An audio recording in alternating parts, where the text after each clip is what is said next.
Hi hello నమస్తే అండి. Welcome to taste of tradition.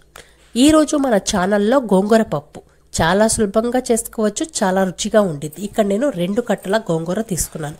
దాన్ని శుభ్రంగా కడిగి పక్కన పెట్టుకొని 10 పచ్చిమిర్చి, కొంచెం చింతపండు, ఆ తర్వాత ఒక మీడియం సైజు పెద్దలపాయ కట్ చేసుకుని పక్కన పెట్టుకుందాం. ఒక గిన్నె కందిపప్పు తీసుకుందాం.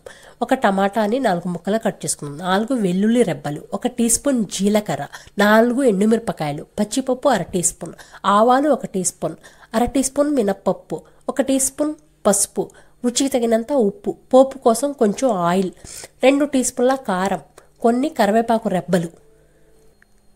ఇక మనము గోంగూర పప్పు ఎలా వండాలనేది ప్రాసెస్లో వెళ్దాం. ముందుగా కందిపప్పుని శుభ్రంగా కడుక్కొని మనము ఏ గిన్నెతో కందిపప్పు తీసుకున్నామో అదే గిన్నెతో 3 గిన్నెల వాటర్ అనేది మనకు సరిపోతాయండి.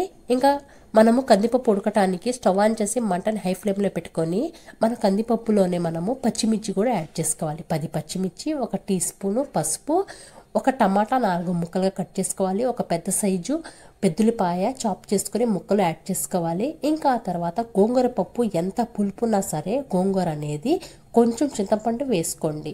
మరీ అంత ఏం పులుపు ఉండదండి, కొంచెం వేసుకుంటే బాగుండిద్ది. ఇంకా ఆ తర్వాత మనం ఏ కప్పుతో కందిపప్పు తీసుకున్నామో అదే కప్పుతో 3 కప్పుల గోంగూర అనేది యాడ్ చేసుకోండి. ఈ విధంగా వేసుకోండి. నొక్కి నొక్కి ప్రతి కప్పు నొక్కి వేసుకోండి గోంగూర అనేది. ఇలా గోంగూర యాడ్ చేసిన తర్వాత మనం కుక్కర్ మూత పెట్టే ముందు కుక్కర్ మూతకి కొంచెం ఆయిల్ రాసి మనము మూత పెడితే పప్పు అనేది పొంగకుండా లోపలే చక్కగా నీటుగా మనకి ఉడుకుతుంది. ఇంకా ఇలా మనం కుక్కర్ మూత పెట్టిన తర్వాత 5 విజిల్స్ వస్తే ఈ గోంగూర పప్పు అనేది ఉడుకుతుంది.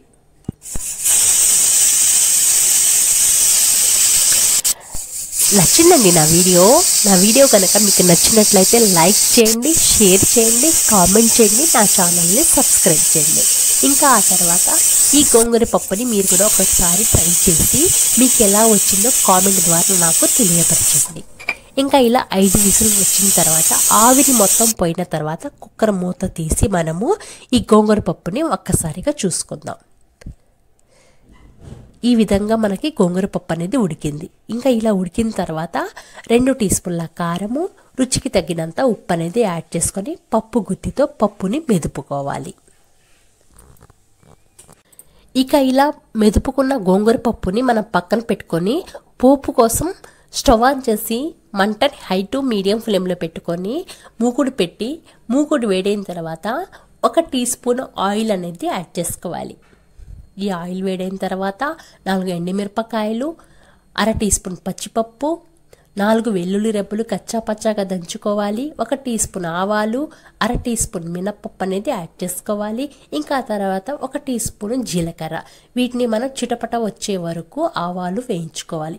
ఇంకా ఆ తర్వాత మీడియం సైజు పెద్దలపాయ చాప్ చేసుకుని ముక్కలు యాడ్ చేసుకోవాలి. ఈ పోపులోనే 4 కరివేపాకు రెబ్బలు కూడా యాడ్ చేసుకోవాలి. ఈ పోపులోనే మనము ఆయిల్లో కొంచెం వేయించుకున్న తర్వాత మనం మెదిపి పక్కన పెట్టుకున్న ఈ గోంగూర పప్పుని ఈ తిరగమాతలో యాడ్ చేసుకోవాలి. ఇలా యాడ్ చేసిన తర్వాత 1 నిమిషములో మనం మగ్గించుకొని స్టవ్ ఆఫ్ చేసుకొని ఇలా కలుపుకొని మనం వేడి రైస్లోకి ఈ గోంగూర పప్పుతో మనము తింటే రుచి చాలా బాగుండిద్దండి. ఇంకా ఇలా మనము ఈ గోంగూర పప్పుని రైస్లోకి సర్వ్ చేసుకుందాం. ఇది చపాతీలో కూడా బాగుండిద్ది. ఇది 4 రోజులైనా నిల్వ ఉండిద్దండి. ఇంకా మనం వేరే గిన్నెలో మార్చుకుందాం. Okay friends, bye. నెక్స్ట్ వీడియోతో మళ్ళీ కలుద్దాం.